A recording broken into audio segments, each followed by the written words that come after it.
ISKCON Mangalore వారి భక్తి వైభవ క్లాస్లో ఉన్నాము. అందరికీ స్వాగతం. 1వ స్కందం 9వ అధ్యాయం. సారీ. హరే కృష్ణ మాతాజీ.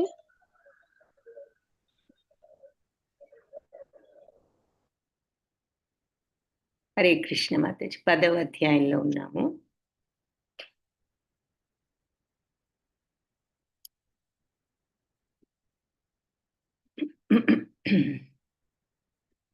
సో భీష్మదేవుడి నిర్యాణం చూడటం జరిగింది గత అధ్యాయంలో. ఈ అధ్యాయంలో 10వ అధ్యాయం ఈరోజు ప్రారంభం చేద్దాము.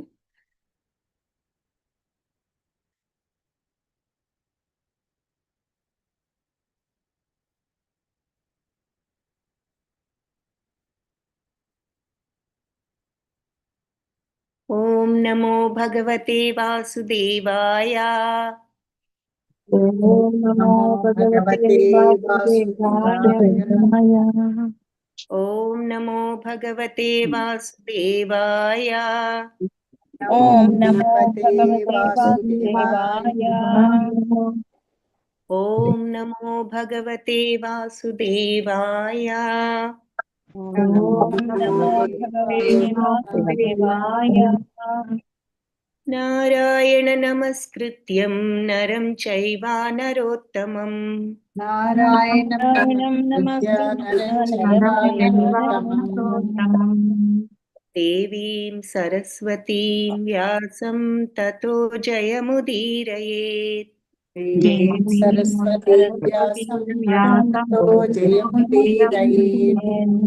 నష్టప్రాయేష్వ భద్రేషు నిత్యం భాగవత సేవయా.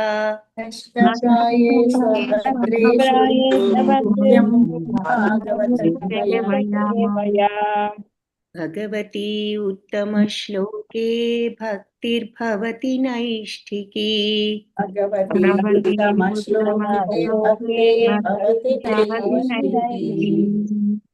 మూకం కరోతి వాచాలం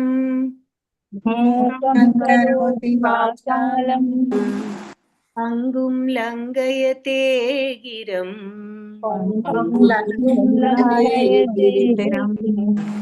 యత్కృపాతమహం వందే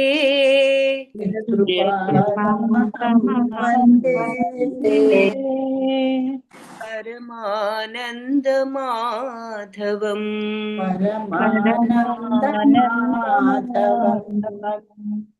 యత్కృపాతమహం వందే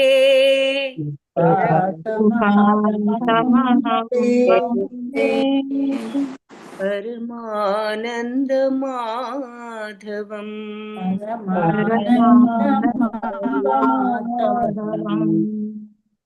ఓం అజ్ఞానతిమిరాంధస్య జ్ఞానాంజనశలాకయా చక్షురున్మిలితం యేన తస్మై శ్రీ గురవే నమః. నమో ఓం విష్ణుపదాయ కృష్ణప్రేష్ఠాయ భూతలే శ్రీమతే భక్తి వేదాంత స్వామిన్ ఇతి నామినే. నమస్తే సరస్వతి దేవే గౌరవాణి ప్రచారిణే నిర్విశేష శూన్యవాది పాశ్చాత్య దేశధారిణే. హే కృష్ణ కరుణా సింధో దీనబంధో జగత్పతే గోపేశ గోపికా కాంత రాధాకాంత నమోస్తుతే. తప్త కాంచన గౌరాంగి రాధే బృందావనేశ్వరి వృషభానుసుతే దేవి ప్రణమామి హరిప్రియే.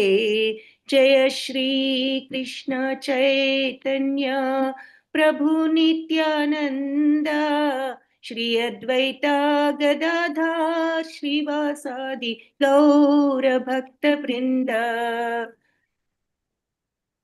హరే కృష్ణ కృష్ణ కృష్ణ హరే హరే, హరే రామ రామ రామ హరే హరే. హరే కృష్ణ హరే హరే కృష్ణ కృష్ణ కృష్ణ హరే హరే హరే రామ హరే రామ హరే రామ రామ హరే రామ హరే హరే హరే హరే కృష్ణ కృష్ణ కృష్ణ హరే హరే హరే రామ రామ రామ హరే హరే. హరే కృష్ణ హరే కృష్ణ కృష్ణ కృష్ణ హరే హరే హరే రామ హరే రామ రామ రామ హరే హరే. హరే కృష్ణ అందరికి. సో ఈ 10వ అధ్యాయంలో శ్రీకృష్ణుడు తిరిగి ద్వారకకు ఆయన వెళ్ళడాన్ని గురించి ద్వారక ఆగమనం అన్నది ఈ 10వ అధ్యాయం. మొట్టమొదటిగా శౌనక ఉవాచ. సో శౌనకుడు ఈ నైమిషారణ్యంలో ఉన్న మునులందరిలో వీళ్ళు సూత మహామునిని వీళ్ళు అడిగే ప్రశ్నలలో ఆ మునులందరికీ ఈయన నాయకుడు లాంటి వాడు శౌనక్ మహాముని. సో ఆయన అధ్యక్షతలో మిగతా మునులందరూ కూడా ఈ సూత మహాముని దగ్గర ఈ భాగవత వివరాలు తెలుసుకుంటూ జరుగుతోంది. హత్వా స్వరిక్త స్పృధ ఆతతాయినో యుధిష్ఠిరో ధర్మభృతాం వరిష్ఠః సహానుజై ప్రత్యవరుద్ధ భోజనః కథం ప్రవృత్తః కిం అకారశీత్తతః. సో ఈ శౌనక ముని అడుగుతున్నారు, మన ఈ పితృ సంపత్తిని అపహరించాలని ప్రయత్నించిన శత్రువులను మనం వాళ్ళందరినీ కూడా మరి జయించిన తర్వాత ఈ ధర్మరాజు అయినటువంటి అంటే ధర్మాన్ని పాటించే ఈ ధర్మరాజు మరి సోదరుల సహాయంతో ఏ రకంగా ఈ రాజ్యపాలనను చేశాడు, నిజంగా అతని రాజ్యాన్ని మరి విచ్చలవిడిగా అనుభవించి ఉండకపోవచ్చు నిక్కంగా. అంటే ఇక్కడ అర్థం ఏమిటి అంటే ఆయన భోగాలను అభిలషించే మనిషి కాదు ఈ ధర్మరాజు అన్నది అందరికీ తెలుసు. ధర్మరాజు ఎప్పుడు కూడా మరి ధర్మబద్ధుడు కాబట్టి అతను ధర్మ మార్గంలోనే ఈ రాజ్యాన్ని కూడా ధర్మం కాబట్టి ఈ రాజ్యాన్ని కూడా కోరుకున్నాడు. అధర్మం అయితే అసలు కోరుకునేవాడే కాదు. రాజ్యం కోసం కాదు, అది ఆ రకంగా జరగవలసి ఉన్నది. తనకి తన సోదరులకి మరి కొంతైనా ఈ రాజ్యంలో భాగం మరి పాండురాజే ఈ రాజ్యం అంతా కూడా విస్తరింప చేశాడు కాబట్టి ఆయనే పాలన అంతా కూడా చేయడం జరిగింది కాబట్టి వీళ్ళు కనీసం క్షత్రియులుగా వాళ్ళు ఆఖరికి ఒక్క ఊరు ఇచ్చినా చాలని అడుగుతారు. ఈ రాయబారంలో శ్రీకృష్ణుడి రాయబారంలో పంపినప్పుడు వాళ్ళు కనీసం మాకు ఒక్క ఊరు ఇచ్చినా చాలు, మాకు అర్ధ వద్దు, పావు వద్దు, మాకు ఏది వద్దు, ఏదో క్షత్రియ వంశంలో ఉన్నాం కాబట్టి ఆ క్షత్రియ ధర్మాన్ని పాటించాలి కాబట్టి మా అందరికీ ఒక్కొక్క ఊరు ఇచ్చినా చాలు అని వాళ్ళు అడిగినా ఆ ఒక్క ఊరు కాదు కదా, ఒక్క అంగుళం కూడా ఇచ్చే ప్రసక్తే లేదు అని దుర్యోధనుడు అనబట్టి చివరికి యుద్ధం చేయాల్సిన పరిస్థితి వచ్చింది, సంభవించింది. సో అందుకని ఈ ధర్మరాజు ఎంతో ధర్మవంతుడు కాబట్టి రాజ్యాన్ని ఏదో అనుభవించి సుఖాల కోసం నిక్కంగా అతను ఈ పని చేయలేదు అన్నది అందరికీ తెలుసు. అటువంటిది ఈ మహామునులందరికీ ఎందుకు తెలియదు ధర్మరాజు యొక్క ఆయన ఆంతర్యం. కాబట్టి వాళ్ళు అది అడుగుతున్నారు అన్నమాట, ఏ రకంగా ఈ ప్రజాపాలనను ఆయన సాగించాడు. హత్వ అంటే మరి అందరినీ హతమార్చిన తర్వాత స్వర్తిక అంటే వాళ్ళ తండ్రి గారి యొక్క సంపద, అంటే మరి తండ్రి గారు ఒక రకంగా పెద్ద తండ్రి గారు, ఏదైనా వాళ్ళ తండ్రుల యొక్క సంపద అందరిది కాబట్టి స్పృధ అపహరించడానికి ప్రయత్నించిన ఆతతాయినో అంటే అపరాధులను యుధిష్ఠరుడు ధర్మరాజు ధర్మభృత ధర్మ నియమాలను పాటించేటటువంటి ధర్మరాజు వరిష్ఠ ఘనుడు అతను, ఈ ధర్మ నియమాలను పాటించడంలో ఘనుడైన ధర్మరాజు సహానుజై సోదరులతో సహా, అనుజులు అంటే సోదరులు కదా, సహా అనుజులు తన తోటి సోదరులతో ప్రతి అవరుద్ధ భోజన, ప్రత్యవరుద్ధ అంటే నియమితమైన భోజన, అవసరమైన దాన్నే భుజిస్తాడు. అంటే ఇక్కడ తినే ఆహారం అనే కాదు, ఏదైనా తనకి సంప్రాప్తించే ఎటువంటి విషయాలైనా ఆయన అవసరమైనంత వరకు తీసుకుంటారు. మనకు గుర్తుంటే మనం అష్టాంగ యోగం చూసినప్పుడు 8 అంశంలో ప్రత్యాహారం ఒకటి. ప్రత్యాహారం అనగానే సాధారణంగా క్రొత్తగా ఆ మాట విన్నప్పుడు మనం ఏమనుకుంటాం, ఆహారం అంటే ఏదో తినే ఆహారమే అనుకుంటాం. కానీ అక్కడ ఏం చెప్పుకుంటున్నాము, ఈ ఇంద్రియాలు స్వీకరించే విషయాలన్నీ ఆయా ఇంద్రియాలకు అవి ఆహారాలే. నోటికి భోజనం ఆహారం నిజమే, కానీ ముక్కుకు వాసనల ఆహారం, కంటికి దృష్టిలో కనిపించే వస్తువులన్నీ ఆహారం, చెవులకు శబ్దం ఆహారం, చర్మానికి స్పర్శ ఆహారం. అదే విధంగా ఇక్కడ ప్రత్యవరుద్ధ భోజన అంటే నియమితమైన భోజనాన్ని అంగీకరిస్తారు. అంటే భోజనం నిజమైన భోజనమే కాదు, వాళ్ళు ఏదైనా సరే, చూసేదైనా మరి ఏది చేసినా ఎంతవరకు మనం తీసుకోవాలో అంతవరకే, మనకు ఎంతవరకు సంక్రమిస్తుందో న్యాయంగా ధర్మంగా అంతవరకే మనం స్వీకరించాలి అనేది ఇక్కడ పాయింట్. కాబట్టి అది ఇక్కడ నియమిత భోజన అన్న మాటకు అర్థం. కథం ప్రవృత్త కిం అకార శీతత.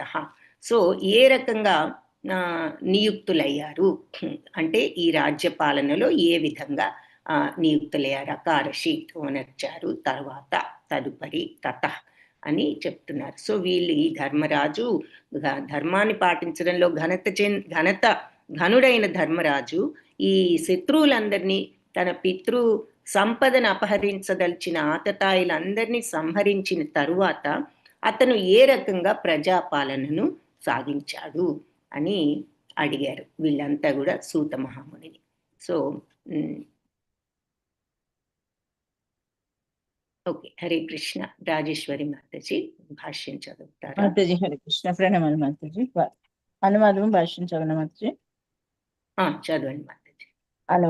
అనువాదము భాష్యము బై శ్రీల ప్రభుపాద గారికి జై. సౌనక ముని ప్రశ్నించను.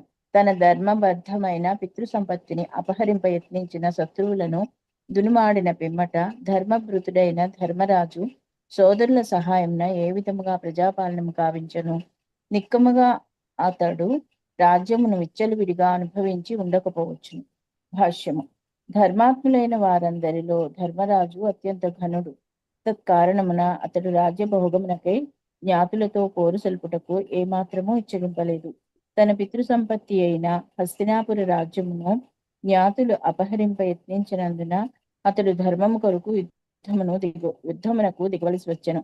ఈ విధముగా ధర్మరాజు ధర్మ నిమిత్తమై శ్రీకృష్ణుని నిర్దేశములో యుద్ధమును నర్చెను.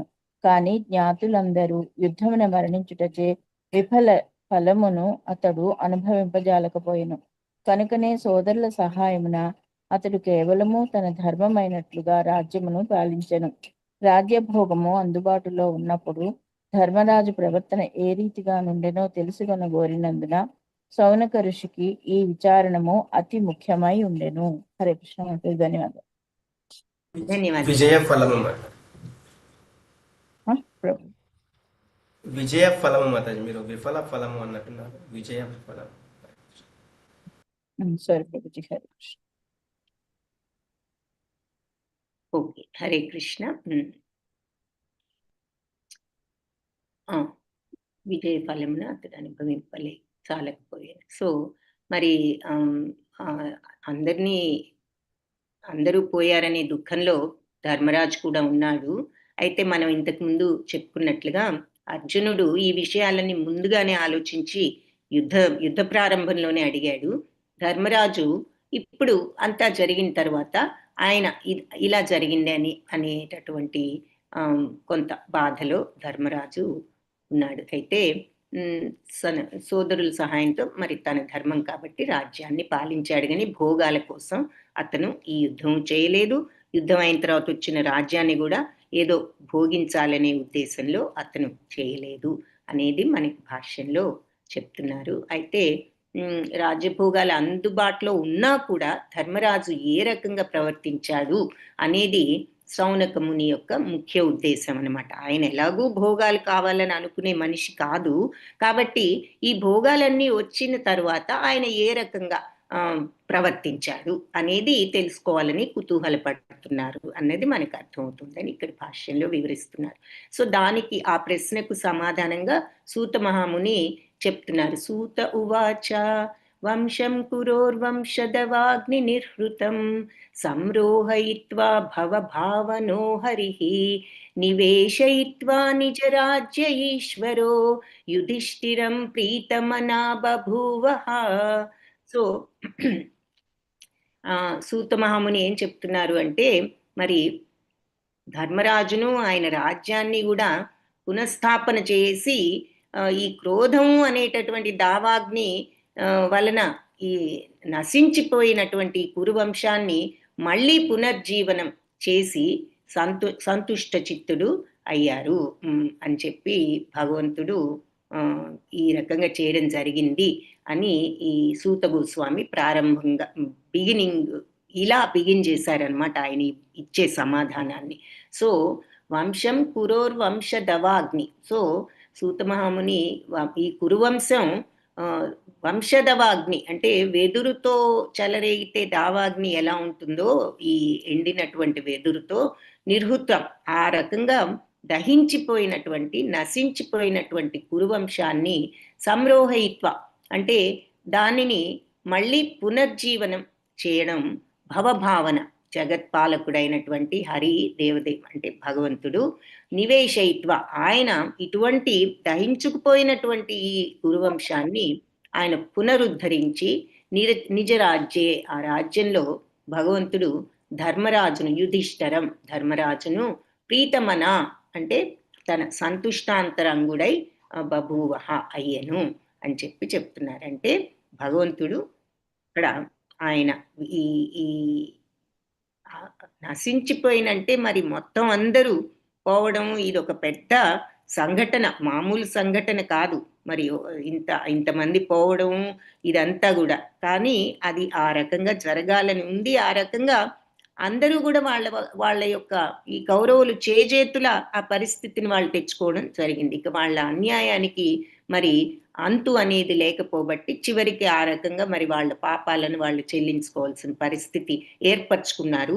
అది జరిగిన తర్వాత మరి అంతమంది కూడా హతమార్చబడిన తర్వాత ఈ కురువంశం కురు రాజ్యం దహనం అయిపోయినట్లుగా అయిపోయింది. అటువంటి రాజ్యాన్ని మామూలు వాళ్ళు మరి ఇక్కడ వీళ్ళేదో రాజ్యాశతో ఉన్న వాళ్ళైతే ఎవరు పోయినా మనకి రాజ్యం వచ్చిందని సంతోషించే వాళ్ళు, కానీ వీళ్ళు కూడా ఎంతో న్యాయాన్ని ధర్మానికి బద్ధులై ఉన్న వాళ్ళు కాబట్టి పాండవులు చేయక తప్పదు కాబట్టి వాళ్ళు చేయవలసి వచ్చింది కాబట్టి చేశారు. కాబట్టి వాళ్ళు అటువంటి వాళ్ళు కాదు. అందుకని ధర్మరాజు ఎంత దుఃఖంలో ఉన్నాడో మనం అర్థం చేసుకోవచ్చు. సో అలాంటి పరిస్థితిలో ఉన్న ఆ రాజ్యాన్ని మరి తిరిగి ఇలా దహనం అయిపోయిన కురు రాజ్యాన్ని ఆయన పునరుద్ధరించి మరి ఎలా దహనమైందట? క్రోధం అనే వంశదావాగ్నితో. సో కేవలం ఆ కోపంతో ఈర్ష్యతో మరి మొత్తాన్ని కూడా ఈ రకంగా ధ్వంసం చేసుకునే స్థితికి కౌరవులు, దుర్యోధనుడు, అతని సోదరులు, ఈవెన్ ధృతరాష్ట్రుడు కూడా మరి ఎదురు చెప్పలేక తన యొక్క కుమారులకు ఈ పరిస్థితిని తన యొక్క కుటుంబానికి ఆయన కూడా స్వయంగా తెచ్చుకోవడం జరిగింది. సో అలా దావాగ్నిలాగా ఈ క్రోధం అనే దావాగ్నితో దగ్ధమైపోయిన ఈ కురు వంశాన్ని కురు రాజ్యాన్ని ఆయన పునరుద్ధరించి భగవంతుడు కాబట్టి ఆయనకే ఆ శక్తి ఉన్నది. ఈ ధర్మరాజు యొక్క దుఃఖాన్ని తగ్గించి అతని ధర్మాన్ని బోధించి వాళ్ళు మరి భగవంతుడు చెప్పినప్పుడు వినే లక్షణం భగవంతుడికి శరణాగతులు కాబట్టి వాళ్ళు భగవంతుడు చెప్పిన తర్వాత ఏ రకంగా చేయాలో ఆ రకంగా వాళ్ళు చేయగలిగారు. సో అది భగవంతుడు ఈ రకంగా ఇటువంటి పరిస్థితిలో ఉన్న ఈ కురు రాజ్యాన్ని ఆయన పునరుద్ధరించి ఇలా సంతుష్ట చిత్తులయ్యారు అని చెప్పి మొట్టమొదటగా ఆయన సమాధానాన్ని ఈ రకంగా ప్రారంభించి చెప్పారు సూత మహాముని. Okay, Hare Krishna. Ramakrishna Prabhuji hand race చేశారు. ఓకే, చంద్రావతి మాతాజీ. హరే కృష్ణ మాతాజీ, మీరు చదువుతారా మాతాజీ? చంద్రావతి మాతాజీ. రామకృష్ణ ప్రభుజీ ముందు చేశారు మాతాజీ. ఇప్పుడు ప్రభుజీ మరి హ్యాండ్ లేదు, మీరు చదవండి. ఓకే, హరే కృష్ణ. భాష్యము. భాష్యంపై శ్రీల ప్రభుపాద వారికి జై. ఈ ప్రపంచము వెదురు పొదల రాపిడిచే కలిగేది దావానలంతో పోల్చబడినది. వెదురు పొదల రాపిడి ఎట్టి బాహ్య కారణము లేకనే జరుగుతున్నందున అట్టి దావాగ్నియు అప్రయత్నముగా సంభవించుచుండును. అదే విధముగా భౌతిక జగమునందు భోగాభిలాషుల తీవ్ర క్రోధము కారణముగా యుద్ధం అనేది అగ్ని ప్రజ్వరెల్లి అవాంఛితమైన జనబాహుల్యమును నశింపజేయి. ఆ విధముగా సంభవించే యుద్ధములతో గాని అగ్నితో గాని భగవానునకు ఎట్టి సంబంధము లేదు. కానీ ఆ దేవదేవుడు జగత్తును పోషింపగోరినందున జనులందరూ సరైన ఆత్మానుభవ మార్గమును అనుసరింపవలనని అపేక్షించింది. అదియే వారిని భగవద్ధామమును ప్రవేశించున్నట్లుగా చేయగలదు. దుఃఖార్తులైన మానవులందరూ తనను తిరిగి చేరి తాపత్రయ కోరల నుండి శమనం పొందవలెనని అతడు వాంఛించును. ఈ భౌతిక జగత్తు సృష్టి అట్టి ప్రణాళికతోనే నిర్వహింపబడినది. కానీ ఈ సత్యం నెరుగని వాడు భగవానుని మాయాశక్తిచే కలిగింపబడిన క్లేశములతో భౌతిక జగమున దుఃఖితుడగును. కనుకనే తన ప్రామాణిక ప్రతినిధిచే ప్రపంచం పాలింపబడవలెనని భగవానుడు కోరును. ఆ విధమైన రాజ్యమును నెలకొల్పుటకు మరియు తన ప్రణాళికలతో ఎట్టి సంబంధము లేని అవాంఛితులైన జనులను నశింపజేయుటకే శ్రీకృష్ణ భగవానుడు దరిద్రిపై అవతరించెను. అవాంఛితులైన జనులను ప్రపంచం నుండి పంపివేసి భక్తుడైన వాని నేతృత్వంలో శాంతియుత రాజ్యం నెలకొల్పడి ఉద్దేశంతోనే భగవానుని ప్రణాళిక ప్రకారము కురుక్షేత్ర రణము జరిగి ఉండను. కనుకనే ధర్మరాజు సింహాసనమును అధిష్ఠించి కురువంశాంకురమైన పరీక్షిత్తు రక్షింపబడుటచే దేవదేవుడైన శ్రీకృష్ణుడు పూర్ణముగా సంతుష్టి నొందెను. హరే కృష్ణ మాతాజీ, ధన్యవాదాలు. హరే కృష్ణ మాతాజీ, ధన్యవాదాలు. సో మనం ఇప్పుడు చెప్పుకున్నది మళ్ళీ భాష్యంలో ఆ వివరణ మనం చూసాము. కాబట్టి క్రోధం అన్నారు కాబట్టి ఆ క్రోధం అనే అగ్నితో ప్రజ్వరిల్లినటువంటి ఈ ఇలా ఇలా మొత్తం రాజ్యం అంతా కూడా దగ్ధం అయిపోయింది క్రోధం అనే అగ్ని వల్ల. సో ఇలాంటి యుద్ధాలతో గాని అగ్నితో గాని భగవంతుడికి ఎట్టి సంబంధం లేదు. ఎందుకు? ఆయన మరి ఈ భౌతిక తత్వానికి అతీతులు కాబట్టి. కానీ భగవంతుడు జగత్తును మరి పోషించేటటువంటి బాధ్యత ఆయనకు ఉన్నది, తీసుకున్నారు కాబట్టి మరి జనులందరూ కూడా ఈ సరి అయినటువంటి గమ్యాన్ని చేరుకోవాలి, ఆత్మానుభవ మార్గంలో ఉండాలి అని ఆయన కోరుకుంటారు. కాబట్టి మనం భగవంతుడు మళ్ళీ తిరిగి ఇలాంటి సమయాల్లో ఆయన ధరిత్రిపై అవతరిస్తూ ఉంటారు, ఎప్పుడు అవసరం అనుకున్నప్పుడు అప్పుడు. సో అవాంఛితులైన జనాలను మరి ఈ ప్రపంచం నుండి పంపి భక్తులను మరి శాంతియుత రాజ్యాన్ని నెలకొల్పే ఉద్దేశంతోనే ఆయన ప్రణాళిక ప్రకారమే ఈ కురుక్షేత్ర యుద్ధం కూడా జరిగింది. మరి ఏ రకంగా ఈ పరిస్థితిని మళ్ళీ సామాన్య పరిస్థితిగా, ఇలాంటి పాపపు పరిస్థితిని మళ్ళీ నార్మల్గా చేయడం ఎలాగో అనేది భగవంతుడికి ఆల్రెడీ ఒక ప్లాన్ ఉన్నది. మరి మనకి ఆయన ఇచ్చిన బుద్ధితోనూ మనస్సుతోనూ సరి అయిన మార్గంలో లేకుండా ఇలాంటి పాపపు మార్గాన్ని ఎన్నుకున్నాం అంటే మరి భగవంతుడు దానిని సరిదిద్దవలసిన ఏ విధంగా సరిదిద్దగలరో ఆయన మరి ఒక ప్రణాళిక ప్రకారం అది చేయడం జరుగుతుంది. కాబట్టి ఇక్కడ మరి విపరీతమైన పాపం ఏది, మన వాళ్ళు పాపం పండింది అంటూ ఉంటారు. అలా పాపం పరాకాష్ఠ చెందినప్పుడు ఆ పాపాన్ని మరి ఏ విధంగా సరిదిద్దాలి, మళ్ళీ ధర్మాన్ని ఏ రకంగా పునరుద్ధరించాలనేది భగవంతుడికి తెలుసు. ఆయన ప్రణాళిక ప్రకారం మరి కురుక్షేత్ర యుద్ధంలో మరి ఇదంతా జరిగింది. తర్వాత ధర్మరాజు సింహాసనాన్ని అధిష్ఠించడం, ఇవన్నీ కూడా ఆయన జరిగేటట్టుగా చూశారు అన్నది మళ్ళీ మనం భాష్యంలో వివరిస్తున్నారు. సో అదే శ్లోకంలో కూడా భగవంతుడు ధర్మరాజును రాజ్యాన్ని పునరుద్ధరించి ధర్మరాజును మరి రాజుగా ప్రతిష్ఠించి ఆ తర్వాత ఆయన ఇలా సంతుష్టులయ్యారు అన్నది చెప్తున్నారు. సంతుష్టులు అంటే భగవంతుడు ఏదో మనలాగా ఏదో ఈర్ష్యతో కోపంతో ఉండి అవన్నీ నాకు ఇష్టం లేని వాళ్ళందరూ పోయారు కాబట్టి నా భక్తులే అయ్యారని, అది కాదు ఇక్కడ పాయింట్. అలాంటి సంతుష్టం కాదు.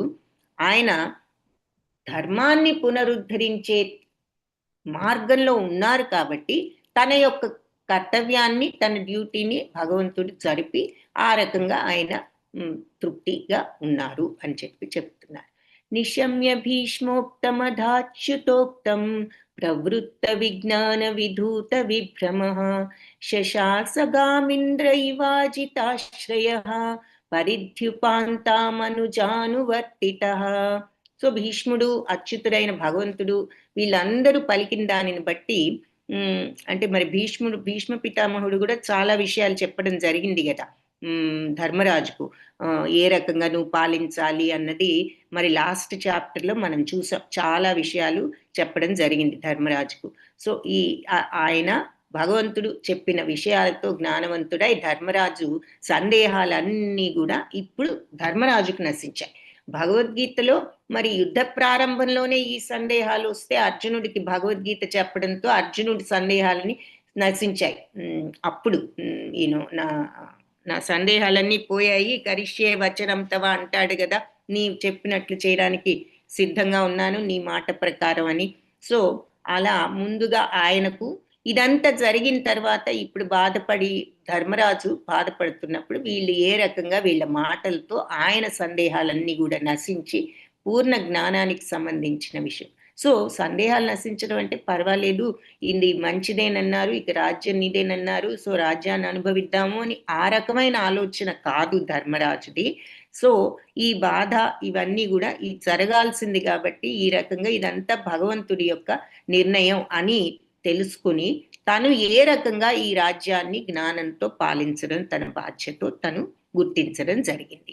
సో అలాంటి జ్ఞానంతో ఈ విషయాలన్నిట్లోనూ అతను నియుక్తుడయ్యాడు. ఆ విధంగా తన సోదరులు తనను అనుసరించగా మరి సముద్ర పర్యంతమైనటువంటి భూమిని, పెద్ద రాజ్యం కదా మరి, ఆల్మోస్ట్ భూమంతా అన్నట్లుగా ఆ రోజుల్లో మరి ఈ ఖండాలు అవి కూడా తర్వాత ఫామ్ అయ్యాయి.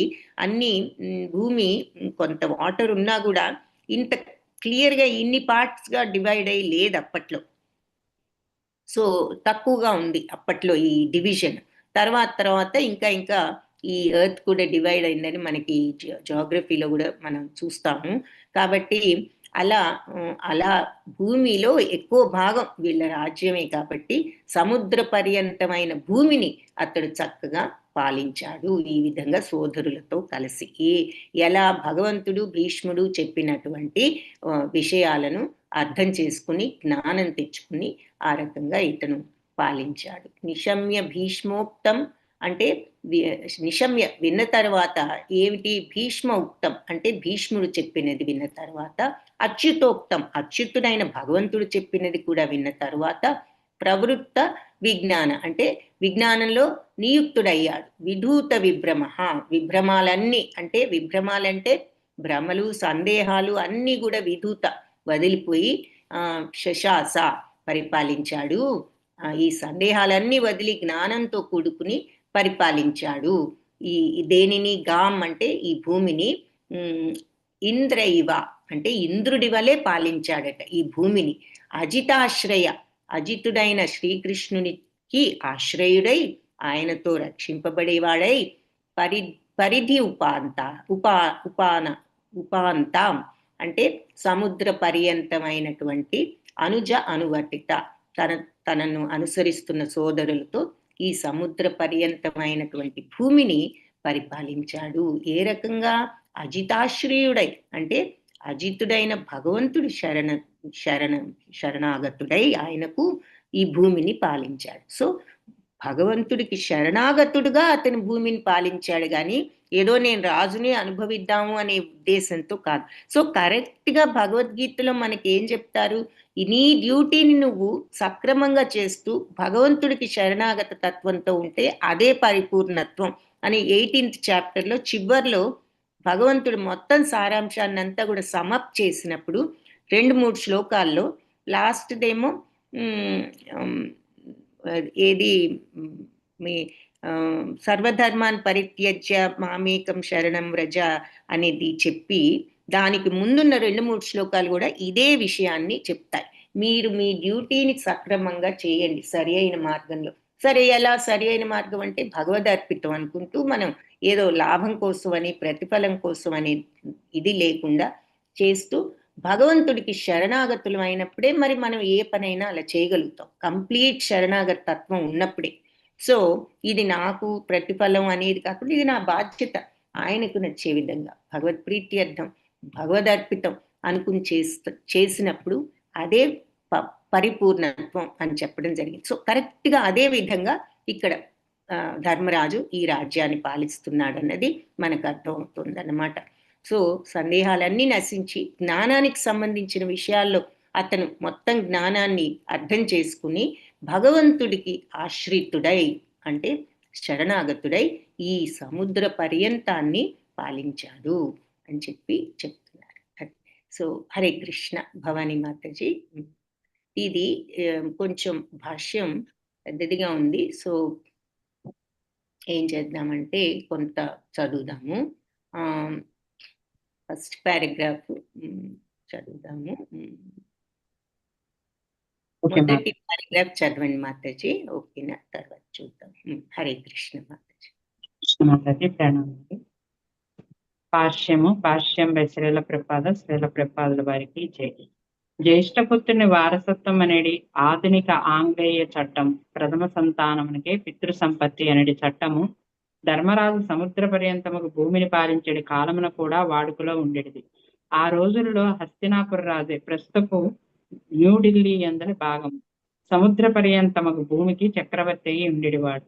ధర్మరాజు మనుమడైన పరీక్షిన్ మహారాజు కాలం వరకు ఆ రీతిగానే కొనసాగింది.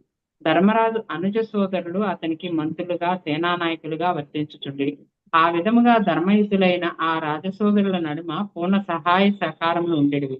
అదే విధముగా ధర్మరాజు కూడా భూమిని పాలించుటకు శ్రీకృష్ణ భగవాను చక్కని ప్రతినిధి ఆదర్శనీయుడైన రాజై దేవతాలోకముల ప్రతినిధి అయిన ఇంద్రుడిని పోడి ఉండేది. ఇంద్రుడు, చంద్రుడు, సూర్యుడు, వరుణుడు వంటి దేవతలు విశ్వమునందరి వివిధ లోకములకు ప్రతినిధులైనట్టు రాజులు. భూమండలము పాలించు రాజుగా ధర్మరాజు వారిలో ఒకనిగా వెలుగొందెను. ధర్మరాజు నేటి ఆధునిక ప్రజాస్వామ్యపు జ్ఞానరహిత రాజకీయ నాయకుని వంటి వాడు కాదు. భీష్మదేవుడు మరియు అచ్యుతుడైన శ్రీకృష్ణుచే ఉపదేశం బడిసి ఉన్నందున అతడు సమస్తమును గూర్చి పూర్ణ జ్ఞానమును కలిగి ఉండేను. హరే కృష్ణ.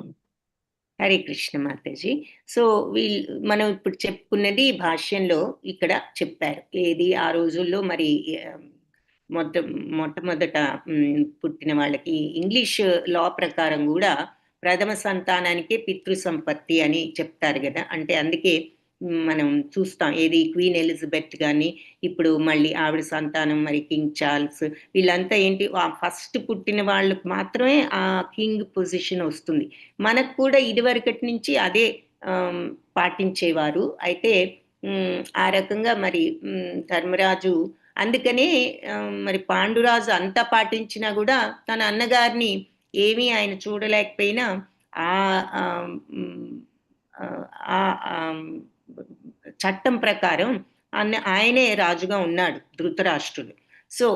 సో అది చెప్తూ ఆ రకంగా ధర్మరాజు మరి ఇప్పుడు వీళ్ళందరికీ రాజ్యం వచ్చింది కాబట్టి వీళ్ళల్లో పెద్ద ధర్మరాజు కాబట్టి ఆయనే రాజు. మిగిలిన వాళ్ళందరూ ఈ రకంగా మంత్రులుగా ఆయనకు సేనాపతులుగా వర్తిస్తూ పాలించారు. కానీ వాళ్ళు రాజు ఎవరు అంటే ధర్మరాజే రాజు అని చెప్పి చెప్తున్నారు. సో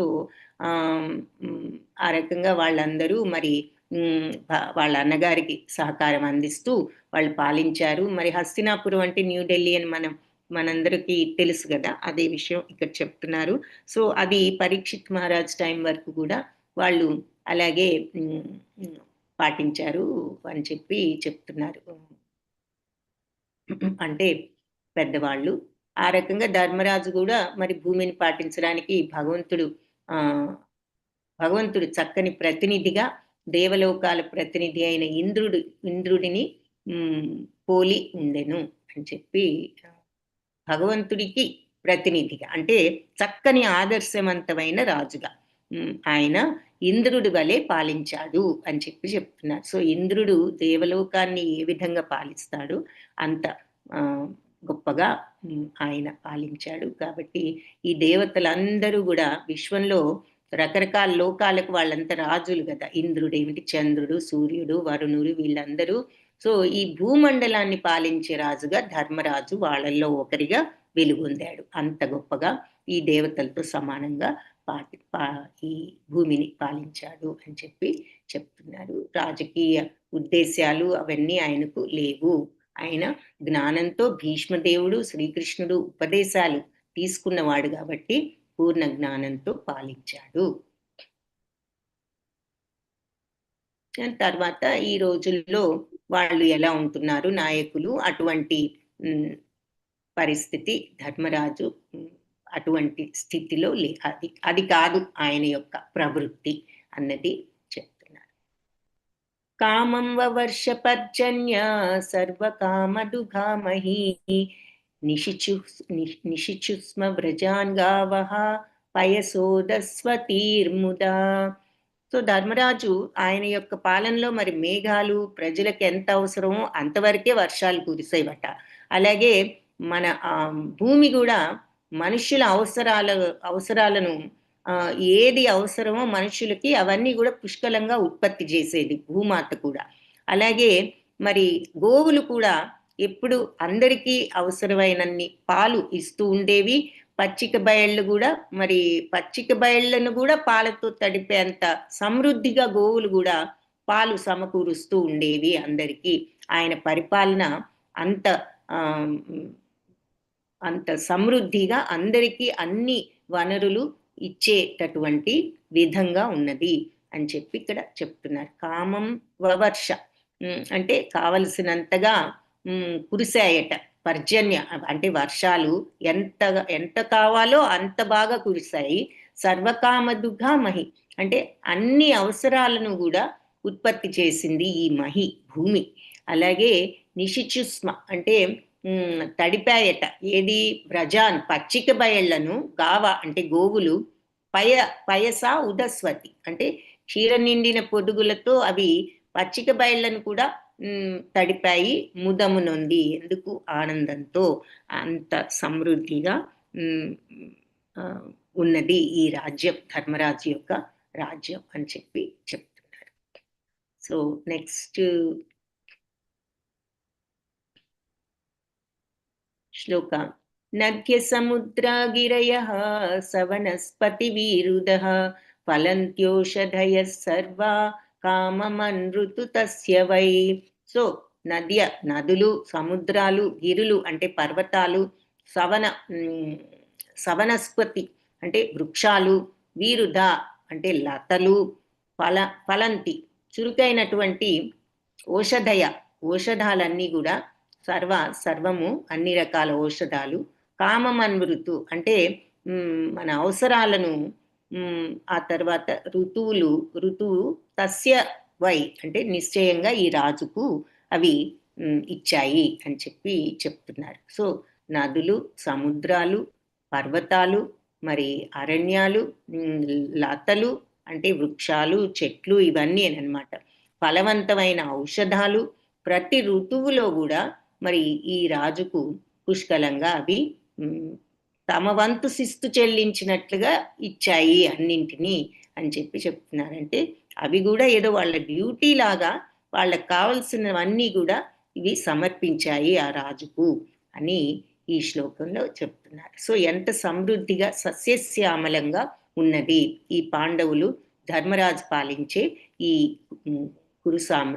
ఈ రాజ్యం అని చెప్పి ఇక్కడ ఈ శ్లోకంలో వివరిస్తున్నారు. అంటే మరి ఏదైనా భగవద్ అనుగ్రహం ఉన్నప్పుడు ఇంకా అన్నీ కూడా మరి ఇంకా సమృద్ధిగా ఉండడానికి అది కూడా కారణం అన్నది ధర్మరాజు రక్షణలో ఉన్నాయి కాబట్టి ఇవన్నీ నదులు, పర్వతాలు ఇవన్నీ కూడా భగవదాస్తులు చాలా మంది ముదమంది అతనికి తమ వంతు శిస్తు భాగాన్ని అందజేశాయి. అంటే భగవంతుడి రక్షణను శరణు జొచ్చటమే విజయ రహస్యం అంటున్నారు. అంటే ఆయన అచ్యుతాశ్రితుడు అని ఇందాక చూశాం కదా. సో భగవంతుణ్ణి ఆశ్రయించడమే ఈ సమృద్ధిగా అన్ని ఉండడానికి సస్యశ్యామలతకు రహస్యం ఏమిటి అంటే ఈయన ఈ రకమైనటువంటి మనస్తత్వంతో పాలించడం. తను భగవంతుడి యొక్క సేవకుడిగా, ఆయన శరణాగతుడిగా ఆయన పాలించాడు కాబట్టి ఇలాంటి రాజ్యం ఇంత సస్యశ్యామలంగా ఉన్నది అని చెప్పి చెప్తున్నారు. ఏదైనా మరి భగవంతుడు అనుజ్ఞ ఉంటేనే తీరుతుంది. అది లేనప్పుడు ఎన్ని ఏర్పాట్లున్నా కూడా అన్ని నిష్ఫలమే అవుతాయి. కాబట్టి భగవంతుడే విజయానికి కూడా మూల కారణం అంటూ ఇక్కడ మనకి భాష్యంలో వివరిస్తున్నారు. కాబట్టి జనుల యోగక్షేమాలన్నీ చూడడానికి ఈ భగవంతుడి ప్రతినిధి అయిన ధర్మరాజు వంటి రాజులకు ఈ విషయం తెలుసు అంటున్నారు అన్నమాట. సో రాజులు కూడా మనమేదో గొప్ప అనే భావంతో కాకుండా మనం భగవంతుడి సేవకులం శరణాగతులం అనే భావంతో పాలించినప్పుడే యోగక్షేమాలు సంభవిస్తాయి అనేది ఇటువంటి మనస్తత్వం ఉన్న రాజులకు, ధర్మరాజు లాంటి వాళ్ళకు తెలుసు అని చెప్తున్నారు. సో ఈ అరణ్యాలైన పర్వతాలైన ఓషధులు ఇవన్నీ కూడా మనిషి సృష్టించినవి కావు కదా, అన్ని భగవంతుడు సృష్టించినవి. కాబట్టి భగవత్ సేవ కోసం మాత్రమే మనం ఆ భగవంతుడి యొక్క ఆస్తులన్నీ కూడా ఉపయోగించడానికి ప్రయత్నించాలి. ప్రతిదీ కూడా మన కోసమే అనేటటువంటి ప్రవృత్తి ఈనాటి సమాజంలో చూస్తున్నాం. మనం అన్నీ మన కోసమే, మనం ఉన్నదే ఎంజాయ్ చేయడానికి, ఇవన్నీ మనం అనుభవించడానికి అనేటటువంటి మెంటాలిటీ నార్మల్గా ఈ రోజుల్లో ఉంటుంది అందరికీ. మరి కానీ ఇదంతా కూడా ముందు ఆఖరికి మరి ఈ ప్రసాదం సమర్పించడం కూడా అన్ని టైమ్స్లో అందరూ ఆలోచించకపోవచ్చు.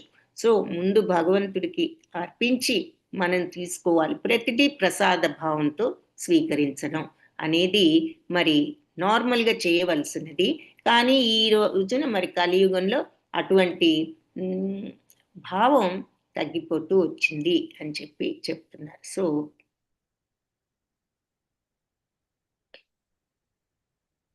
కాబట్టి ఈ రకమైన స్వార్థం ఇటువంటి మార్గంలో ఉంటూ మరి మనం ఈ చెడు మార్గంలోకి వెళ్తూ ఇంకా భగవంతుణ్ణి మరచిపోవటం అనేది ఈ నవీన నాగరికతలోని లోపం.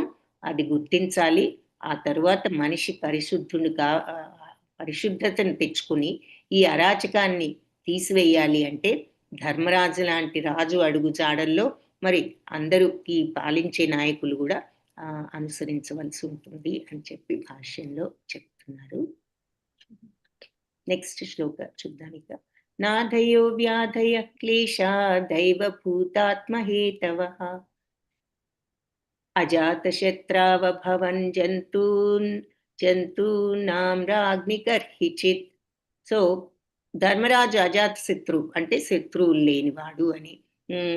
అందుకని ఆ కారణం వల్ల జీవులు ఏ సమయంలో అయినా సరే వాళ్ళ కష్టాలు, వ్యాధులు, తర్వాత అధిక శీతోష్ణాలు అంటే విపరీతమైన చలి వల్ల కానీ వేడి వల్ల కానీ ఏ బాధలకు గురి కాలేదు అని చెప్తున్నారు. సో ఇదంతా కూడా ధర్మరాజు సమయంలో ఎలా ఉన్నది, ఏ రకంగా వీళ్ళంతా ఎంత సమృద్ధిగా, ఎంత సస్యశ్యామలతో, ఎంత ఆరోగ్యంతో. మరి ఇక్కడ ఆరోగ్యం విషయం కూడా చెప్తున్నారు. అతను అజాత శత్రువు కాబట్టి అతని అంటే నాయకుడి యొక్క మనస్తత్వాన్ని బట్టి ప్రజలు కూడా ఎలా దానికి ఎఫెక్ట్ అవుతారు, ఆ రాజ్యంలో ప్రజలు కూడా అన్నది మనకి ఇక్కడ అర్థమవుతోంది. సో ధర్మరాజు యొక్క వ్యక్తిత్వం వల్ల ఆయన అజాత శత్రువు కాబట్టి జీవులందరూ కూడా ఏ సమయంలో వాళ్ళకి ఏ మనోక్లేశం, వాళ్ళకి ఏ కష్టాలు రాలేదు, ఏ వ్యాధులు రాలేదు. అలాగే ఎక్కువ చలి వేడి వల్ల కూడా వాళ్ళు బాధపడలేదు. అంటే విపరీతమైన చలితో బాధపడలేదు, విపరీతమైన వేడి అంటే కాలాలు కూడా అంత చక్కగా ఉన్నాయన్నమాట. విపరీతమైన వేడిని ఇవ్వలేదు, విపరీతమైన చలిని ఇవ్వలేదు. అలా కాలం కూడా మనుషులను ఈ అధిక వేడితో కానీ అధిక చలితో కానీ బాధ పెట్టలేదు. ఇదంతా వ్యాధులు లేకుండా, మనసుకు క్లేశం లేకుండా, ఏది అతి వేడి కానీ అతి చలి కానీ లేకుండా ఈ రకంగా అందరూ కూడా ఇంతగా కంఫర్టబుల్ గా జీవించారు అంటే దానికి కారణం ఏమిటి అంటే ధర్మరాజు అజాత శత్రువు కాబట్టి అని చెప్తున్నారు. సో ఈ భాష్యం చూద్దాము. హరే కృష్ణ. నెక్స్ట్ భవానీ మాతాజీ మీరు చదివారేమో. మాధవి ఓకే మాతాజీ. హరే కృష్ణ. మాధవి హరివల్లభ మాతాజీ. హరే కృష్ణ. హరే కృష్ణ. హరే కృష్ణ మాతాజీ. ప్రణామ్ మాతాజీ. ధర్మరాజు అజాత శత్రువైన కారణమున జీవులు ఏ సమయమునను మనోక్లేశములు వ్యాధులు అధిక శీతోష్ణములచే కలతకు గురి కాలేదు. కృష్ణ కృపామూర్తి అనే శ్రీల ప్రభుపాద్ వారి భాష్యం. శ్రీల ప్రభుపాద్ కీ జై. మానవుల ఎడ అహింసను పాటించుచు మూగజీవులను వధించువానిగా లేదా వాటికి శత్రువుగా వర్తించుట అనున్నది నిక్కముగా దానవత్వమే. నేటి యుగమున మూగజీవుల ఎడ శత్రుత్వము నెలకొని ఉన్నది. తత్కారణమున అవి సర్వదా కలతకు గురి అయి జీవించుచున్నవి. ఆ మూగజీవులు ఉసురు మానవ సంఘంపై ప్రభావం చూపుట చేతనే వ్యక్తిగతముగా, సామూహికంగా లేదా దేశ స్థాయిలో జనుల నడుమ ప్రచ్ఛన్న యుద్ధములు లేదా ప్రత్యక్ష యుద్ధములు చెలరేగుచున్నవి. ధర్మరాజు కాలమున సామంత దేశములున్నను వివిధ దేశములు మాత్రము లేవు. ప్రపంచమంతయు ఏకముగా నుండెడిది. దాని నేలేడి చక్రవర్తి ధర్మరాజు వలె సుశిక్షితుడైన రాజైనందున జనులందరినీ తాపత్రయములు, రోగములు, అధిక శీతోష్ణముల నుండి ముక్తులను గావించడివాడు. జనులందరూ ఆర్థికముగా అభివృద్ధి చెంది ఉంటుటే కాక చక్కని స్వస్థతను కలిగి మానవాతీత శక్తిచే గాని ఇతర జీవుల శత్రుత్వముచే గాని దేహ మనోతాపముల నుండి గాని కలత చెందడివారు కారు. కనుకనే చెడిన రాజు దేశమును చెరుచునని, చెడిన స్త్రీ కుటుంబమును చెరుచునని బెంగాలీ భాషలో ఒక సామెత కలదు. ఈ సత్యము ఇచ్చటను చక్కగా వర్తించగలదు. ఇచ్చట ధర్మరాజు పవిత్రుడై ఋషులకు శ్రీకృష్ణునకు దాసునిగా వర్తించుట చేతను, అజాత శత్రువుగా చెన్నొందుట చేతను, శ్రీకృష్ణ భగవానునకు ప్రామాణిక ప్రతినిధి అగుట చేతను ఆ దేవదేవునిచే సర్వదా రక్షింపబడినాడు. కనుక రాజాశ్రయమున నిలిచిన ప్రజలందరూ భగవానునిచే మరియు ఆతని ప్రామాణిక ప్రతినిధిచే ప్రత్యక్షముగా రక్షింపబడినారు. స్వయముగా పవిత్రుడై భగవానునిచే గుర్తింపబడనంత వరకు ఎవ్వరునూ తన రక్షణలో నున్న వారికి ఆనందమును గూర్చలేడు. మానవుడు మరియు భగవానుని నడుమ, మానవుడు మరియు ప్రకృతి నడుమ పూర్ణ సహకారములు నెలకొనియున్నవి. ధర్మరాజుచే నిరూపితమైనట్లు మానవుడు మరియు భగవానుడు, మానవుడు మరియు ప్రకృతి నడుమ గల ఎరుకతో కూడిన సహకారమే కోరిన ఆనందమును, శాంతిని, పురోగతిని ప్రపంచమున సిద్ధింపజేయగలదు. ఒకరినొకరు దోచుకునే నేటి కాలపు విధానము కేవలం దుఃఖమునే కలిగించగలదు. హరే కృష్ణ మాతాజీ. హరే కృష్ణ మాతాజీ, ధన్యవాదాలు. సో అది ధర్మరాజు మరి అజాత శత్రువు కాబట్టి ఏ కష్టాలు, ఏ వ్యాధులు, ఏ మరి కాలాలలో కూడా విపరీతాలు లేకుండా ఉన్నాయి అని చెప్పి శ్లోకం చెప్పినందుకు మనకి భాష్యంలో ఏం చెప్తున్నారు అంటే, ఎక్కువ అహింసను పాటించి మరి ఈ రోజుల్లో మరి ఈ మూగ జీవులన్నిటినీ కూడా మరి మనం చాలా మంది మరి ఈ నాన్ వెజ్ తినడం అవ్వండి, ఏదైనా కానీ దానివల్ల వాటి యొక్క ఉసురు మానవ సంఘం మీద ఆ ప్రభావం ఉంటుంది. కాబట్టి వాళ్ళకి ఆ మూగజీవులు ఉసురుతోనే మరి ఈ దేశాల మధ్య, జనాల మధ్య కూడా ఈ యుద్ధాలు, ప్రత్యక్ష యుద్ధాలు రావడానికి కారణం కూడా ఆ మూగజీవులు ఉసురే అంటున్నారు అనమాట. సో ధర్మరాజు కాలంలో మరి ఈ సామంత దేశాలు అన్నీ ఉన్నా కూడా ఎన్నో దేశాలు మాత్రం లేవు. సామంతరాజులు ఉన్నారు, వీళ్ళందరికీ ఆయన చక్రవర్తి. కానీ ప్రపంచం అంతా కూడా ఏకంగా ఉండేది. దాన్ని నేలే చక్రవర్తి ధర్మరాజు కాబట్టే ఇందాక భూమి మరి ఆయన పాలించారు అన్నది కూడా మనకి చెప్పారు కదా. సో ధర్మరాజు సుశిక్షితుడైన రాజు. ఎటువంటి రాజు? ఆయనకి భీష్మదేవుడు స్వయంగా భగవంతుడు ఆయనకి ఏ విధంగా పరిపాలించాలో ఆ జ్ఞానాన్ని అందించారు. కాబట్టి అతను సుశిక్షితుడైన రాజు. అలాగే అందుకని జనులందరినీ తాపత్రయాలు, రోగాలు, అధిక శీతోష్ణాల నుంచి ఆయన ముక్తుల్ని కావించాడు. కాబట్టి మానవాతీత శక్తి వల్ల కానీ లేదా ఇతర జీవులతో శత్రుత్వం వల్ల కానీ మరి మనోతాపాలు ఎవరు కూడా ఇటువంటి కలతలేవి ఎవరు పొందేవారు కాదు అని చెప్పి చెప్తున్నారనమాట. అంటే ఇక్కడ పాయింట్ ఏమిటి అంటే, పాలించేవాడు ఇలాంటి శుద్ధతత్వం ఉన్నవాడు అయితే ఆటోమేటిక్గా మరి అక్కడ ఉన్న ప్రజలందరూ కూడా సుఖంగానే జీవిస్తారు. వాళ్ళకి కావలసినవన్నీ ఆటోమేటిక్గా అలా వస్తాయి. భగవంతుడే సహాయపడతారు అనుగ్రహించడానికి. ఎందుకు అంటే ఆ పాలించే వాళ్ళల్లోనే మరి అది లేనప్పుడు వాళ్ళు తప్పుద్రోవన పాలిస్తున్నప్పుడు మరి అందరికీ కూడా అందరి మీద ఆ ప్రభావం ఉంటుంది అని చెప్పి ఒక బెంగాలీ సామెతను కూడా మనకి చెప్పారు. రాజు చెరిన రాజు దేశాన్నంతా చేరుస్తారు, అదే స్త్రీ అయితే కుటుంబాన్ని చేరుస్తుంది అని ఒక సామెత ఉన్నది అని చెప్తూ ఈ విషయాన్ని మనకి వివరించారనమాట. ధర్మరాజు మరి ఎంతో పవిత్రుడై ఈ ఋషులకు భగవంతుడికి ఆయన సేవకుడిగా ఉండడం వల్లే, అజాత శత్రువు అవడం వల్లే మరి ఎప్పుడు భగవంతుడికి చేత ఆయన రక్షింపబడుతున్నాడు.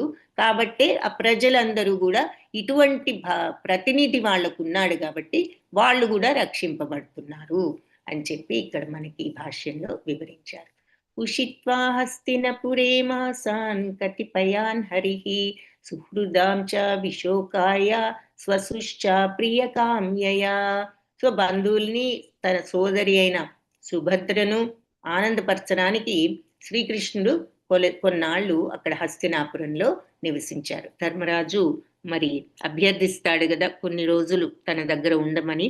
సో ఆ బంధువులందరినీ తన యొక్క సోదరి అయిన సుభద్రను ఆనందపరచడానికి భగవంతుడు కొన్ని రోజులు హస్తినాపురంలో ఉండడం జరిగింది అని చెప్పి చెప్తున్నారు. ఉషిత్వ అంటే నివసించారు. హస్తినాపురే, హస్తినాపురంలో మాసాన్ కొన్ని మాసాలు, కతిపయాన్ అంటే కతిపయాన్ మాసాన్ కొన్ని నెలలు ఈ భగవంతుడు హరి హస్తినాపురంలో కొన్ని నెలలు నివసించారు. సుహృదాం అంటే తన యొక్క శ్రేయోభిలాషులు, తన బంధువులు, చ మరియు విశోకాయ వారిని ఓదార్చడం కోసం, స్వసుశ్చ తన సోదరి, చ మరియు ప్రియకామ్యయ వాళ్ళందరినీ ఆనందింపచేయడానికి వాళ్ళ కోరిక ప్రకారం ఆయన హస్తినాపురంలో కొన్ని మాసాలు ఉన్నారు అని చెప్పి చెప్తున్నారు. సో ఇది సరళాదేవి మాతాజీ, హరే కృష్ణ మాతాజీ చదువుతారు. హరే కృష్ణ మాతాజీ, ప్రణామాలు మాతాజీ. హరే కృష్ణ. భావము భాష్యంపై శ్రీల ప్రభుపాద వారికి ఇచ్చే తన బంధువులను సొంత సోదరి అయిన సుభద్రను ఆనందపరచుటకు శ్రీకృష్ణుడు కొలది మాసములు హస్తినాపురమునందే వసించెను. భాష్యం. కురుక్షేత్ర రణము ముగిసి ధర్మరాజు సింహాసనమును అధిష్ఠించిన పిమ్మట దేవదేవుడైన శ్రీకృష్ణుడు తన రాజ్యమైన ద్వారకకు తిరిగి వెడలవలసి ఉండెను. కానీ ధర్మరాజు ప్రార్థనను మన్నించుటకు భీష్ముని ఎడ ప్రత్యేక కరుణను చూపుటకు అతడు పాండవుల రాజ్యమైన హస్తినాపురమునందు కొలది మాసములు వసించెను. ముఖ్యముగా దుఃఖితుడై ఉన్న ధర్మరాజును ఊరడించుటకు తన సోదరి అయిన సుభద్రను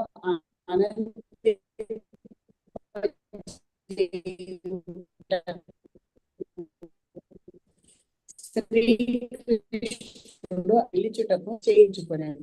ప్రత్యేకమైన ఓదార్పును కోరి ఉండేను. కొలది కాలము క్రిందటనే వివాహితుడైన అభిమన్యుడు తన భార్య అయిన ఉత్తర అనగా పరీక్షిత్ మహారాజు జనని ఒంటరి దారిని చేసి వెడలేను. శ్రీకృష్ణ భగవానుడు తన భక్తులను సంతృప్తి పరచుటే సదా ముదము నందును. భగవానుడు పూర్ణుడుగా పాత్ర పోషణ చేయగలరు. ధన్యవాదాలు మాతాజీ. హరే కృష్ణ. హరే కృష్ణ మాతాజీ. సో ఆయన మరి ఈ వీళ్ళందరి యొక్క అభ్యర్థనపై కొన్నాళ్ళు అక్కడ ఉండడం, భీష్ముని పట్ల కరుణ చూపించడానికి మరి హస్తినాపురంలో కొన్నాళ్ళు ఉండడం. ఎందుకంటే భీష్ముడు కూడా మరి ఆయన లేరు కాబట్టి తన మనవాళ్ళు మరి రాజ్యపాలన చేస్తున్నారు, పెద్దవాళ్ళు ఎవరు లేరు కాబట్టి ఆయనకు కూడా పట్ల కరుణతో కూడా ఉండి కొన్ని విషయాలు చెప్పడం జరిగింది. ముఖ్యంగా ధర్మరాజును ఊరడించడానికి, సోదరి అయిన సుభద్రను సంతోషపరచడానికి ఉండాలని నిశ్చయించుకున్నారు. మరి ఏకైక తనయుడైన అభిమన్యుడిని మరి కోల్పోయాడు కాబట్టి అర్జునుడు అతనికి కూడా మరి భగవంతుడి యొక్క అక్కడ ఆయన సమక్షం ఆయన కూడా ఓదార్పుగా ఉంటుంది కాబట్టి అతను కోరుకున్నాడు. అతని అభ్యర్థనను కూడా మన్నించి ఉండడం జరిగింది. మరి అలాగే అభిమన్యుడి భార్య, అతను భార్య అయిన ఉత్తర మరి పరీక్షిత్ మహారాజ్ తల్లి, మరి అమ్మాయి అభిమన్యుడు పోవడంతో ఆ ఉత్తర కూడా మరి ఒంటరిగా అయిపోయింది. ఇలా ఈ భక్తులందరినీ సంతృప్తి పరచడానికి భగవంతుడు అక్కడ ఉండడం జరిగింది. ఆయన పూర్ణుడు కాబట్టి భక్తులే అతనికి బంధువులుగా పాత్ర పోషణ చేయగలరు అని మనకి భాషలో వివరిస్తున్నారు. సో వీళ్ళందరి యొక్క తృప్తికి, ఆనందానికి వాళ్ళందరికీ కూడా మరి భగవంతుడు కొన్ని రోజులు వాళ్ళ దగ్గర ఉంటేనే వాళ్ళు ఈ పరిస్థితి నుంచి, ఇది మరి సామాన్యమైన పరిస్థితి ఎటువంటిది, అందరూ పోయారు. ఎంత దానికి సరి అయిన రీజన్ ఉన్నా కూడా మరి అడ్జస్ట్ అవడానికి అంత ఈజీ కాదు. వాళ్ళకి దగ్గర వాళ్ళు, ఈ కౌరవులు దగ్గర అంత కాకపోయినా బంధువులు, మరి గురువులు, తాతలు అందరూ కూడా మరి పోవడం జరిగింది. కాబట్టి ఎవరూ లేని ఆ రాజ్యం వాళ్ళు ఇదివరకు వాళ్ళకి తెలియదు, ఇలా ఉండేది కాదు. అలాంటి స్థలాన్ని వాళ్ళు మళ్ళీ అలవాటు పడి నార్మల్గా ఈ రాజ్య పాలనను సవ్యంగా చేయడానికి భగవంతుడి యొక్క సమక్షం వాళ్లకు చాలా అవసరమైనది. కాబట్టి వీళ్ళందరినీ, సుభద్రనేమిటి, అర్జునుడినేమిటి, ధర్మరాజునేమిటి, మరి ఈవెన్ భీష్మ పితామహుడికి కూడా మనశ్శాంతి కోసం, ఆ తర్వాత ఉత్తర, వీళ్ళందరికీ కూడా భగవంతుడు కొంత వాళ్ళందరినీ ఊరడించడానికి ఆయన కొన్ని రోజులు అక్కడ ఉండడం జరిగింది అని చెప్తున్నారు. సో ఈ శ్లోకం చూసి ఆ తర్వాత మనం క్లాస్ ఎండ్ చేయొచ్చు. ఆమంత్రచాభ్యనుజ్ఞాత పరిష్వజ్యాభివాద్యతం ఆరురోహరథం కైశ్చిత్ పరిష్వక్తోభివాదితః. సో భగవంతుడు ఈ ప్రయాణం చేయాలని వీళ్ళందరినీ వీళ్ళ దగ్గర సెలవు తీసుకోవడానికి ధర్మరాజు దగ్గర, మరి ఇంకా నేను సెలవు తీసుకోనా అని అడిగినప్పుడు ఆ భగవంతుడి పాదాల పట్ల వీళ్ళందరూ ఆయన పాదాలను పట్టుకుని వందనాలు అర్పించి తరువాత ధర్మరాజు ఆయనను ఆలింగనం చేసుకోవడం కూడా జరిగింది. ఆ తర్వాత ఇంకా కొందరు శ్రీకృష్ణుని ఆలింగనం చేసుకున్న తర్వాత వాళ్ళ అభివాదాలన్నీ కూడా తీసుకుని ఆయన అంటే కొన్ని రోజులు గడిపిన తర్వాత ఇక ఆయన వెళ్ళే సమయం అన్నమాట, ఆయన రథాన్ని అధిరోహించారు అని చెప్పి ఇక్కడ వివరిస్తున్నారు. సో ఆమంత్రి అనుమతిని కోరి, అంటే భగవంతుడు కూడా మరి వెళ్ళిరానా అని అడుగుతున్నారు అక్కడ ధర్మరాజును. సో ఆమంత్రి అడుగుతూ మరియు అభ్యనుజ్ఞాత అంటే అనుమతించబడ్డవాడే, వాళ్ళు అలాగే వెళ్ళి రమ్మని వాళ్ళు, అంటే మరి ఇంకెన్నాళ్ళను ఉంచుకుంటాం, అప్పుడే వెళ్ళడానికి సిద్ధపడిన భగవంతుణ్ణి వాళ్ళు అడిగిన ప్రకారం ఆయన ఉండడం జరిగింది. సో కొన్ని మాసాలు ఉన్న తర్వాత ఇక వాళ్ళు అనుమతించబడ్డవాడై పరిష్వజ్య ఆలింగనం చేసుకుని అభివాద్య పాదాభివందనం చేసి మరి ఆ ధర్మరాజు ఆరోహించెను రథాన్ని అని చెప్పి వీళ్ళందరికీ చెప్పి ఆయన రథాన్ని ఆరోహించడం జరిగింది. కైశ్చిత్ కొందరిచే పరిష్వక్త అంటే ఆలింగనం చేయబడి అభివాదిత అభివాదాలను పొంది అని చెప్పి చెప్తున్నారు. సో ఇక్కడ ఆయన పరిష్వజ్యాభివాద్యతం. సో అంటే పరిష్వజ్య అంటే ఆలింగనం చేసుకోవడం, అభివాద్యం అంటే పాదాభివందనం చేసి ఎవరు ధర్మరాజుకు. సో భగవంతుడే ప్రయాణానికి అనుమతిని కోరి ధర్మరాజుతో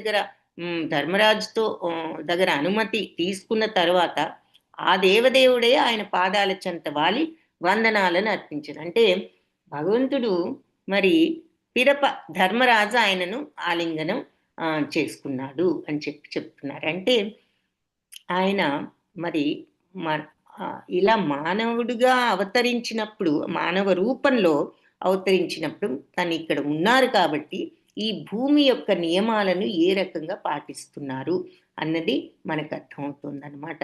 ధర్మరాజు అక్కడ భూమికి రాజు, మరి ఆయన అందుకని వెళ్ళిరానా అనే ఆ పర్మిషన్ అడగడము, ఆ పర్మిషన్ వచ్చిన తర్వాత బయలుదేరడము, ఆ బయలుదేరే ముందు మరి రాజుగారు అన్న గౌరవంతో అభివాదం చేయడం కూడా జరిగింది.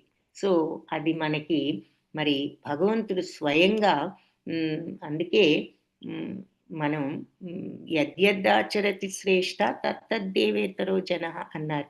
శ్రేష్ఠులు ఏ రకంగా మరి ప్రవర్తిస్తారో అందరూ వాళ్ళని అనుసరిస్తారు. సయత్ ప్రమాణం కురితే వాళ్ళు ఏ స్టాండర్డ్స్ అయితే పెడతారో లోకస్తద్ అనువర్తే, లోకం అంతా కూడా అనుసరిస్తుంది. సో ఇది పద్ధతి. మనకెంతో ఉంది, మనం ఎంతో తెలిసిన వాళ్ళం, మనం ఎంతో జ్ఞానవంతులం, మనం ఎంతో ఐశ్వర్యవంతులం, మనం ఎంతో పొజిషన్లో ఉన్నాము, ఏమిటి మనం వీళ్ళకి పెట్టేది అని మనకెప్పుడు అనిపిస్తూ ఉంటుంది. మనకున్న కొంచెం జ్ఞానానికి అని జనరల్గా ఇంకొకళ్ళు మనకంటే తక్కువ జ్ఞానం ఉన్న వాళ్ళు అనుకున్నా, మనకంటే తక్కువ పొజిషన్ ఉన్న వాళ్ళు అనుకున్నా, మనం ఎలా ఆలోచిస్తున్నాము? మరి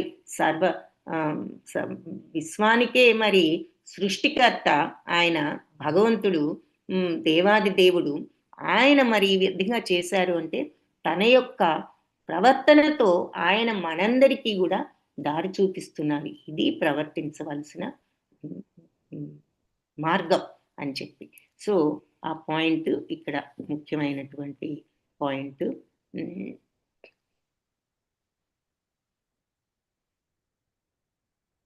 అది భాష్యం. నెక్స్ట్ ఈ భాష్యం చదువుదాము. ఎవరైనా చదవనా మాతాజీ? హరే కృష్ణ. చదవండి మాతాజీ. హరే కృష్ణ. భాష్యం అనువాదము బై శ్రీల ప్రభుపాద. శ్రీల ప్రభుపాదుల వారికి జై. శ్రీకృష్ణుడు ప్రయాణమునకేగా అనుమతిని కోరి ధర్మరాజుచే అనుమతింపబడినప్పుడు ఆ దేవదేవుడు అతని పాదముల చెంత వ్రాలి వందనములు నర్పించెను. పిదప ధర్మరాజు అతనిని ఆలింగనము చేసుకొనెను. తదనంతరము మరికొందరు శ్రీకృష్ణుని ఆలింగనము చేసుకునగా వారి అభివాదములను గొని అతడు తన రథమును అధిరోహించెను. భాష్యము.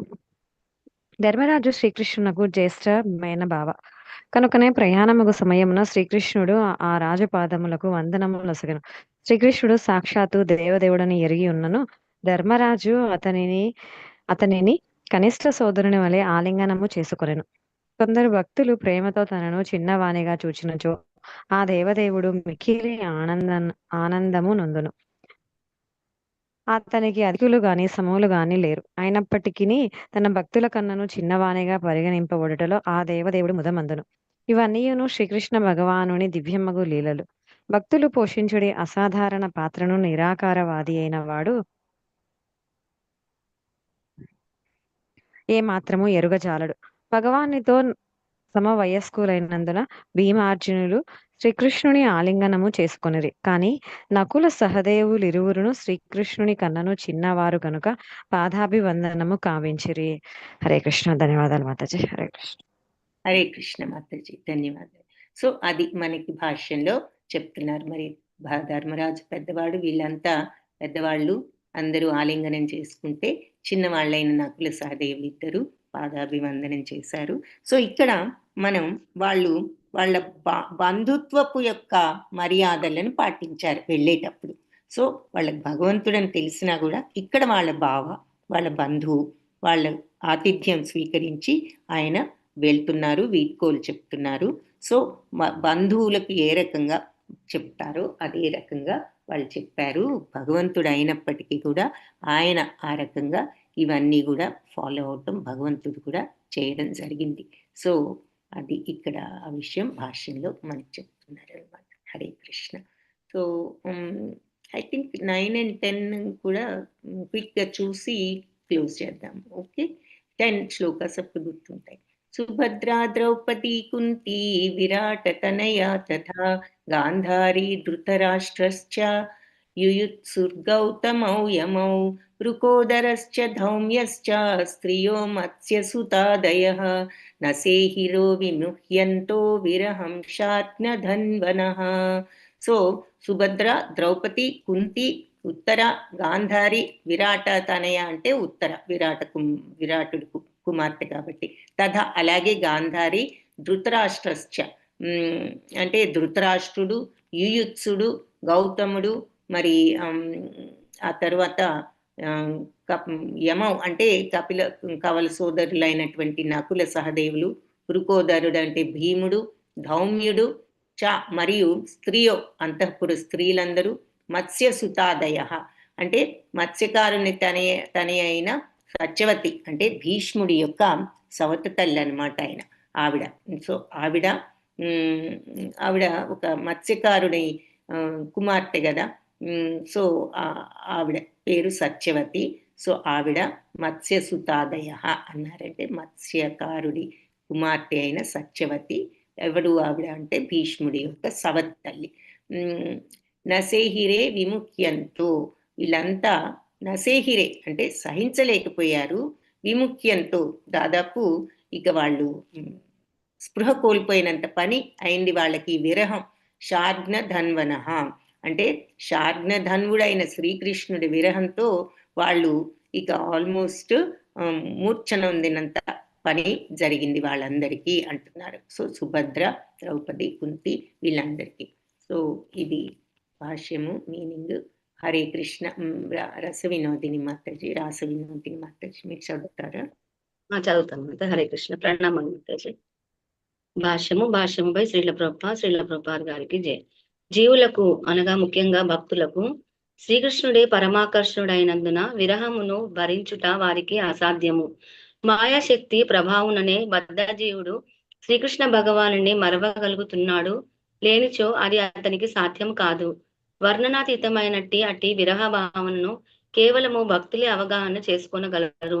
ఆ దేవదేవుడు బృందావనమును వీడిన పిమ్మట గోపబాలురు, గోపబాలికలు, స్త్రీలు మొదలగు వారు జీవితము త్రివ్య అఘాతము అనుభవించిరి. ముఖ్యంగా ప్రియ గోపిక అయిన రాధారాణి విరహ భావనను వర్ణనాతీతమైనది. తర్వాత ఒక మారు వారు కురుక్షేత్రమందు సూర్యగ్రహణ సమయమున శ్రీకృష్ణుని కలుసుకొనిరి. ఆ సమయమున వారు వెల్లడించిన మనోభావములు నిక్కముగా హృదయమును కరిగించి వేయగలవు. దివ్యములగు భక్తుల లక్షణములలో ఒకవేళ కొన్ని భేదములున్నను ప్రత్యక్షముగానో లేక పరోక్షముగానో భగవానుడితో సంపర్కము పొందిన అటువంటి భక్తులు ఎవ్వరును ఆ దేవదేవుణ్ణి క్షణకాలమును వీడజాలరు. శుద్ధ భక్తుల స్వభావము ఆరిగానే ఉండును. హరే కృష్ణ మాతాజీ, ధన్యవాదాలు. హరే కృష్ణ మాతాజీ, ధన్యవాదాలు. కాబట్టి భక్తుడికి ఎలా ఉంటుంది, భగవంతుడి నుంచి వేరు అయినప్పుడు వాళ్ళు ఎంత అది బాధాకరంగా ఉంటుంది వాళ్ళకన్నది మనకి ఈ శ్లోకం చూస్తేనే అర్థమవుతుంది. దానిని గురించి ఇంకా వివరంగా భాష్యంలో చెప్తున్నారు.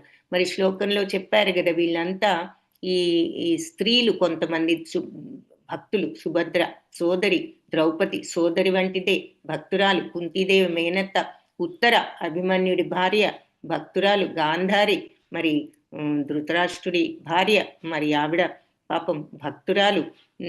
ఆవిడ ధృతరాష్ట్రుడు, ఈర్చుడు, కృపాచార్యుడు, నకుల సహదేవుడు, ఇక మరి భీముడు, ధౌమ్యుడు, ఈ సత్యవతి, అతడు వీళ్ళందరూ కూడా భగవంతుడి యొక్క విరహాన్ని సహించలేకపోయారు. సో ఇక్కడ భగవంతుడి విరహం అంటే మరి అది భక్తులే అర్థం చేసుకోగలరు ఆ భావం. మరి భక్తి లేనప్పుడు అది ఎలా ఉంటుంది? భగవంతుడి నుంచి వేరవ్వాలి అంటే వాళ్ళు ఎంతగా బాధపడతారు. మరి వాళ్ళు అదృష్టవంతులు కాబట్టి వాళ్ళు స్వయంగా భగవంతుడి యొక్క సమక్షంలో ఉండగలిగారు. మరి అందుకని వాళ్ళకి ఆ బాధ, ఆ సెపరేషన్ అనేది వాళ్ళకి అంత బాధాకరంగా ఉన్నది.